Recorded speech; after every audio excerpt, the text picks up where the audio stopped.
श्री शिवाय नमस्तुभ्यम। हर हर महादेव। दोस्तों, आप सभी लोग जानते हैं कि 14 जनवरी 2025 यानी सोमवार को पड़ रही है माघ महीने की मकर संक्रांति तिथि। और दोस्तों, ये वो तिथि है जो माघ मास में पड़ने वाली सबसे बड़ी तिथि है, क्योंकि यह मंगलवार के दिन पड़ रही है और इसका बहुत ही बड़ा और विशेष महत्व होता है। पूज्य गुरु जी ने कहा है कि अगर कभी भी मौका लग जाए और माघ महीने की मकर संक्रांति तिथि मंगलवार को पड़ जाए तो आप लोगों को 11 चावल के दाने वाला उपाय तो अवश्य ही करना चाहिए। इन दोनों का संयोग बहुत ही कम आता है। इसी के साथ में गुरुजी ने अपनी शिव पुराण कथा में बताया है कि इस दिन आपको 11 चावल दाने का उपाय तो आपको अवश्य ही करना चाहिए, क्योंकि ऐसा दिन पूरे साल में सिर्फ एक ही बार आता है। और दोस्तों, आप सभी लोग जानते हो मकर संक्रांति का अगर सबसे बड़ा कोई उपाय है तो वो 11 चावल के दाने वाला उपाय है। तो दोस्तों, इस मकर संक्रांति के दिन आप लोगों को इस 11 चावल दाने वाले उपाय को जरूर करना है। बहुत सारे लोग होंगे जिन लोगों ने इस उपाय को ना किया हो, मतलब पूरा साल निकल गया, उन्होंने किसी भी दिन इस 11 चावल दाने वाले उपाय को ना किया हो। पर दोस्तों, आपके पास एक आखिरी मौका बचा हुआ है जो कि 14 जनवरी के दिन है। तो इस दिन आप लोगों को इस वाले उपाय को जरूर कर लेना है। भले ही आपने पूरे महीने भर इस उपाय को ना किया हो, पर अगर आपने इस माघ महीने के मंगलवार के दिन अगर इस वाले उपाय को कर लिया तो आपको इस उपाय को करने का वो फल मिलेगा जिसकी आपने कभी कल्पना भी नहीं करी होगी। इसीलिए आप लोग इस वाले उपाय को एक बार जरूर कर लेना है, ताकि आप लोगों के हाथ से यह मौका ना जा सके और आपको इस उपाय को करने का फल मिल सके। दोस्तों, यह उपाय पंडित जी ने अपनी अभी की ही श्री शिव महापुराण की कथा में बताया है। जिस उपाय को आज हम आपको बहुत अच्छे से समझाने वाले हैं, इस वीडियो को देखने के बाद इस उपाय को समझने के लिए आपको कोई और वीडियो को देखने की जरूरत नहीं पड़ेगी। तो चलिए दोस्तों, उपाय को शुरू करते हैं। देखिए, यह इस माघ महीने की मकर संक्रांति के दिन यह इतना खास होता है, इतना महत्वपूर्ण होता है। देखा गया है कभी कभी बड़े बड़े पूजा पाठ अनुष्ठान से जो मनोकामना पूर्ण नहीं होते, वो माघ महीने के मंगलवार के दिन एक छोटे से उपाय करने से ही आपकी मनोकामना पूर्ण हो जाती है। और बहुत सारे लोगों ने इस उपाय को किया भी है और उनको इस उपाय को करने का फल भी जरूर मिला है। अगर आप लोग भी इस उपाय को करना चाहते हैं तो आप इस उपाय को पहले अच्छे से समझ लेना, सुन लेना, उसके बाद करना। आपको इस उपाय का फल जरूर मिलेगा। और इस उपाय को कर लेने से आपके घर में चाहे किसी भी प्रकार की दुख और समस्या क्यों ना चल रही हो, आपको उसका कारण भी नहीं पता है कि भाई यह समस्या किस कारण से चल रही है। उसका कुछ भी कारण हो सकता है, जैसे पितृदोष हो सकता है या किसी भी तरह का मंगल दोष भी हो सकता है।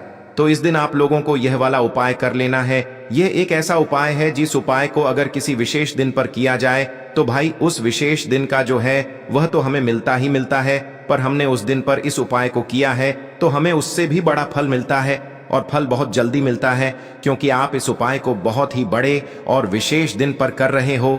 तो चलिए अब उपाय के बारे में बात करते हैं। लेकिन उससे पहले आप लोगों को यह जानना आवश्यक है कि आखिर यह उपाय किस समय करना है, किसको करना है और कैसे करना है। तो चलिए हम आगे आपको वीडियो में एक एक करके बता देते हैं। लेकिन उससे पहले अगर आप लोग हमारे चैनल पर पहली बार आए हैं या फिर मेरी आवाज आज पहली बार सुन रहे हैं तो हमारे चैनल को सब्सक्राइब जरूर कर लेना और इस वीडियो को लाइक करके कमेंट बॉक्स में श्री शिवाय नमस्तुभ्यम ओम नमः शिवाय जरूर टाइप कर देना। तो दोस्तों, इस 11 चावल के दाने वाले उपाय को हमें इस मकर संक्रांति के दिन कैसे करना है, किसको करना है, किस समय करना है और कहां पर करना है, ये सारे सवालों के जवाब आपको इस वीडियो में मिल जाएंगे। और जो ये वीडियो देखेगा भाई, उसको 11 चावल दाने का उपाय जरूर करना चाहिए, क्योंकि इस दिन एक चावल दाने का भी बहुत ही बड़ा और विशेष महत्व होता है। और जब बात आ जाए 11 चावल के दाने की, तो ये सोने पे सुहागा वाली बात हो जाती है और ये एक बहुत ही बड़ा उपाय हो जाता है इस मकर संक्रांति का। तो अब दोस्तों, इस 11 चावल के दाने वाले उपाय को आखिर करना किसको है, सबसे पहले हम लोग वो बात जान लेते हैं। तो देखो, घर की जो बड़ी माताएं बहनें होती हैं, उन माताओं बहनों में से कोई भी एक बड़ी माता बहन इस वाले उपाय को कर सकती है। और दोस्तों, अगर आप चाहें तो अपने घर में से सभी सदस्यों को भी इस उपाय को करवा सकते हैं। अगर किसी व्यक्ति की खुद की कोई मनोकामना है, खुद की कोई दुख और परेशानी है जो कि वह अपने लिए ही करना चाहता है इस वाले उपाय को, तो वह खुद अपने लिए भी कर सकता है। बाकी अगर कोई घर में से ऐसा है जो कि अपने पूरे घर परिवार की सुख और शांति के लिए ये वाला उपाय करना चाहता है तो भाई वह भी कर सकता है, उसमें भी कोई दिक्कत वाली बात नहीं है। कहने का मतलब ये है कि इस उपाय को हर एक सदस्य भी कर सकता है और पूरे घर परिवार के सदस्य के लिए घर की बड़ी माताओं बहनों में से कोई एक माता बहन भी कर सकती है। माताएं बहनें अगर घर में उपस्थित न हो या वो यह वाला उपाय न कर पा रही हो तो फिर घर का कोई बड़ा सदस्य भी इस 11 चावल के दाने वाले उपाय को कर सकता है, चाहे फिर वह पुरुष ही क्यों ना हो, उसमें कोई भी दिक्कत वाली बात नहीं है। अब दोस्तों, इस 11 चावल के दाने वाले उपाय को हमें करना कहां पर है? हमें इसे शिव जी के मंदिर में जाकर करना है।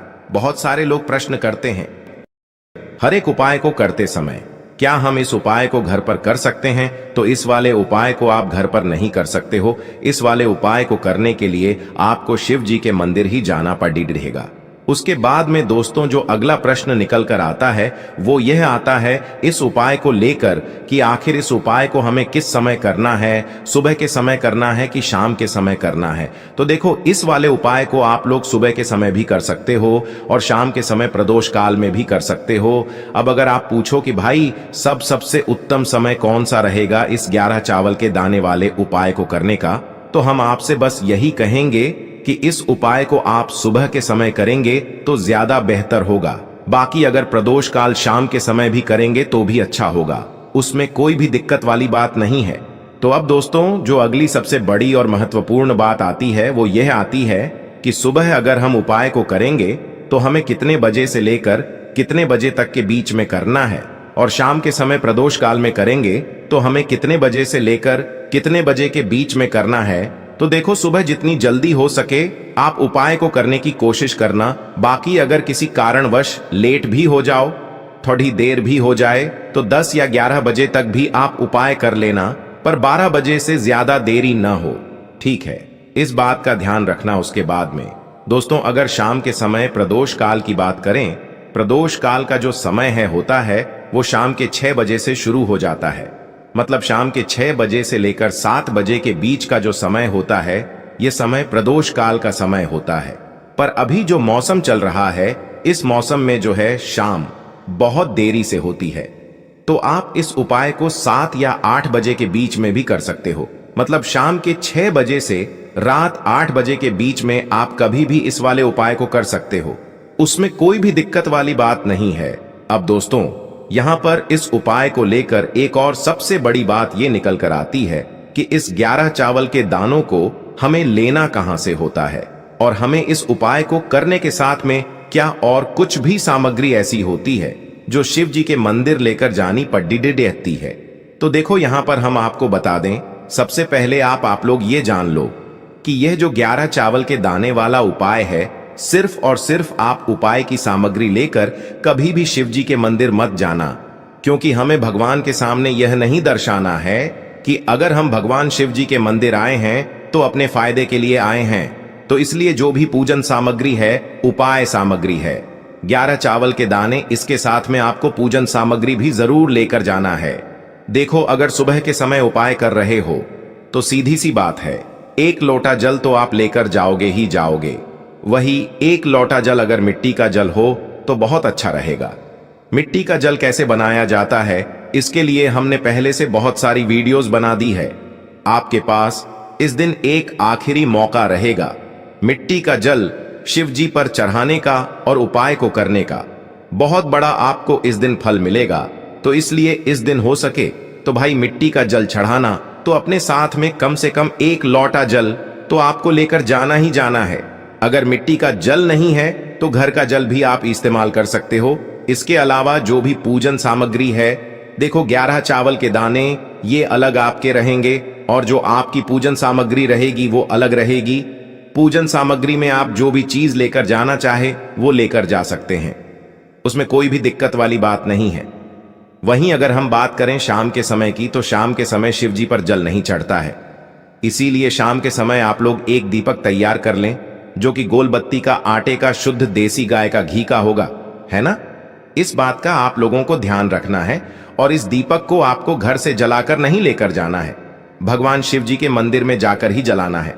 इस बात का भी आप लोगों को ध्यान रखना है। अब दोस्तों यहां पर हमें इस बात को समझना है कि यह 11 चावल के दाने हमें लेना कहां से है। क्या हमें दुकान से लेकर आना है, या हमें अपने घर से लेना है, या कहां से लेकर आना है, और कौन से चावल लेना है, क्योंकि चावल भी बहुत प्रकार के होते हैं। तो देखो, इन सभी सवालों के जवाब आप लोग एक बात में सुन लो कि भाई ये जो उपाय है, इस उपाय में आपको ये नहीं देखना है कि भाई कौन से चावल है, कौन से चावल नहीं है। बस जो भी चावल ले रहे हो वो चावल का दाना सबूत होना चाहिए, मतलब साबुत होना चाहिए, टूटा हुआ नहीं होना चाहिए, कटा पिटा नहीं होना चाहिए। ये बात आपको ध्यान रखना है। बाकी आपका चावल बासमती हो या सादा चावल हो या कोई सा भी चावल हो, उसमें कोई भी दिक्कत वाली बात नहीं है। तो सीधी सी बात है कि आपके घर के रसोई घर में जहां पर आप भोजन बनाते हो, वहां पर जो भी चावल आपके उपस्थित हो, उन चावलों में से अपनी एक कटोरी भर लेना या एक मुट्ठी चावल अलग से निकाल कर रख लेना, क्योंकि हम 11 चावल ही यहाँ पर इस उपाय में लेने वाले हैं। तो हमें यह चावल के दाने गिनकर निकालने पड़ेंगे। इस बात का आप लोगों को ध्यान रखना है। तो अपने उस चावल की कटोरी में से या चावल में से 11 ऐसे चावल के दाने आप लोग निकाल लो जो कि टूटे हुए ना हो, कटे पिटे ना हो, जिनमें कोई दाग ना लगा हुआ हो, है ना। अच्छे साबुत चावल के दाने 11 दाने आप लोग निकाल कर रख लो और इन्हें किसी भी एक कागज की पुड़िया में या किसी एक छोटी सी कटोरी में आप लोग रख लो, ताकि यह सुरक्षित रहे। आपके एक भी चावल का दाना इधर उधर ना हो और आपका उपाय भी पूरा अच्छे से हो जाए। तो भाई जैसे ही आपका उपाय की जो सामग्री है, 11 चावल के दाने ये तैयार हो जाते हैं, उसके बाद मैं आपको जो भी अपनी पूजन सामग्री है, सुबह के समय कर रहे हो तो एक लोटा जल या पूजन सामग्री जो लेकर जाना चाहो उसकी भी तैयारी कर लेना। और शाम के समय जा रहे हो तो भाई अपना जो दीपक है उसे तैयार कर लेना, ठीक है। और उपाय को करते समय शुद्धता का विशेष रूप से ध्यान रखना, ठीक है। सुबह सुबह स्नान करने के बाद ही उपाय को करने की आप लोग तैयारी करना। उसके बाद अगर शाम के समय की बात करें तो शाम के समय आपको स्नान करने की जरूरत नहीं है, पर शुद्धता का ध्यान रखना है। आपको स्नान तो नहीं करेंगे, आप हाथ मुंह धोकर भी इस वाले उपाय को शाम के समय प्रदोष काल में कर सकते हैं। इसमें कोई दिक्कत वाली बात नहीं है। तो आप अपने उपाय की पूरी सामग्री तैयार करके आपके पास ही में जो आपका शिव मंदिर हो वहां पर पहुंच जाइए। सबसे पहले शिव मंदिर में जाकर आप लोगों को उपाय नहीं करना है, पहले भगवान के दर्शन करना है, भगवान से आशीर्वाद प्राप्त करना है, फिर शिव जी की शिवलिंग के पास में आना है। शिवलिंग के पास में आने के बाद आप जो पूजन सामग्री लेकर आए हुए हैं, जैसे कि सुबह गए हुए होंगे तो एक लोटा जल और जो भी पूजन सामग्री लेकर आए हैं, आप उनसे भगवान शिव जी की पूजन कीजिए। सबसे पहले तो एक लोटा जल ही चढ़ेगा, उसके बाद में आपकी पूजन सामग्री चढ़ेगी। उसके बाद में अगर दोस्तों शाम के समय अगर आप इस उपाय को कर रहे हो तो अपने साथ में कम से कम एक जो दीपक है गोल बाती का जो आप अपने साथ में लेकर गए हो, उस दीपक को मंदिर में जाकर अपनी माचिस से जलाना है और उस दीपक को शिवलिंग के पास में रखना है, ठीक है। इस दीपक को रखने के बाद ही आप लोगों को अपना ये वाला उपाय शुरू करना है। और दीपक को ज्यादा पास में मत रखना, वैसे भी गर्मी पड़ रही है, भगवान शिव जी को आंच नहीं लगनी चाहिए, है ना।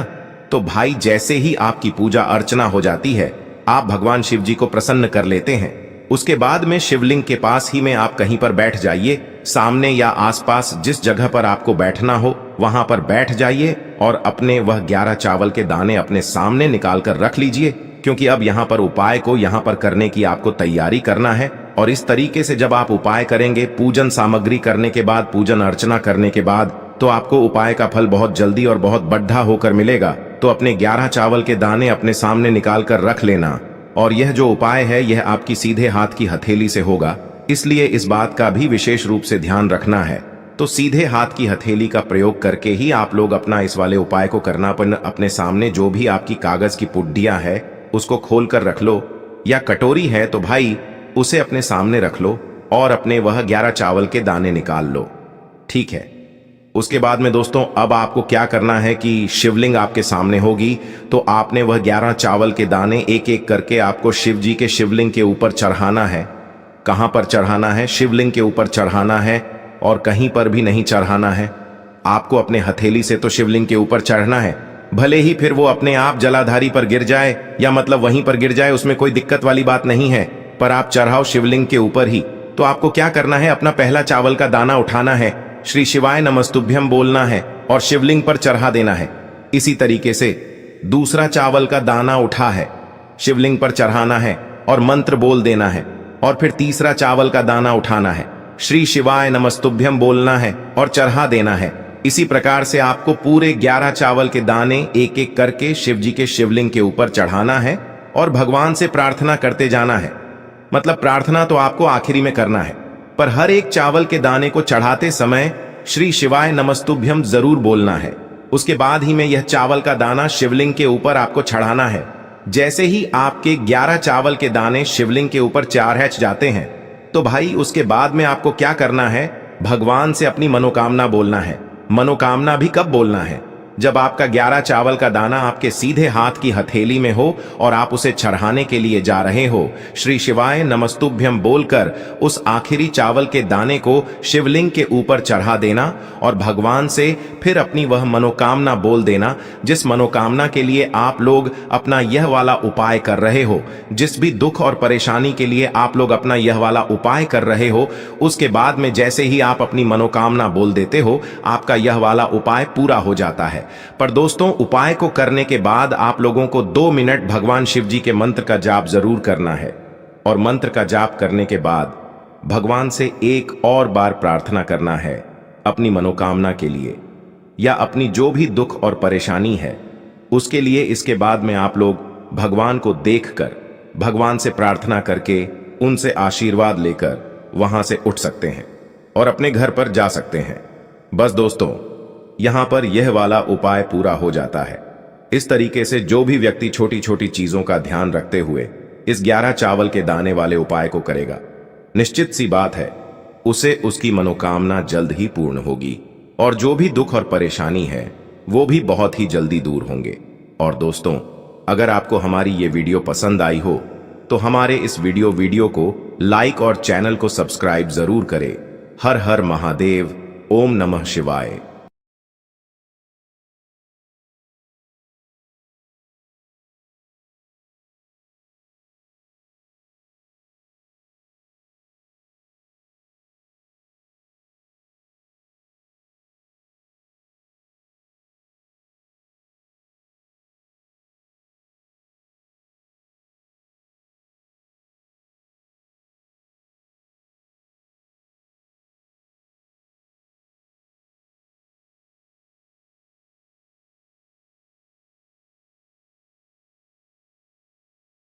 धन्यवाद। ऐसे ही जानकारी के लिए छाया जैन चैनल को सब्सक्राइब करें और अगर आपको यह वीडियो अच्छी लगी हो तो एक लाइक अवश्य करें और कमेंट में ओम नमः शिवाय अवश्य लिखें।